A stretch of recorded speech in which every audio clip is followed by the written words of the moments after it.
hi. We're at Wadwatan. The famous Wadwatan. Located at Buyagan. Pati yung mga ibang school, yung sa BSU, dumadayo din dito. Yeah. Merong ding mga matatanda. 11 and punuan na yung upuan. Oo. Kasi masikip talaga dito, walang Yeah, you have to be cowboy. Oo. Kung gusto mo, dalhin mo din yung sasakyan mo, tapos doon ka kumain. And this is our kasama company. We have here some fun. So what, right? But di namin naabutan yung pansit. Charot. Yeah. Video. Ayan, sabaw.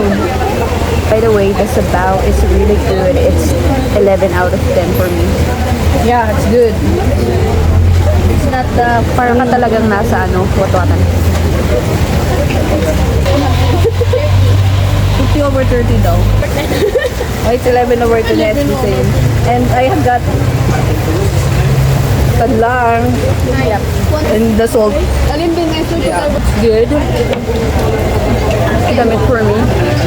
What is like one? It's the meat, a big bunch of meat, and then the rice, being serving, and also some sabaw. You can request some chili, additional chili. The meat is 10.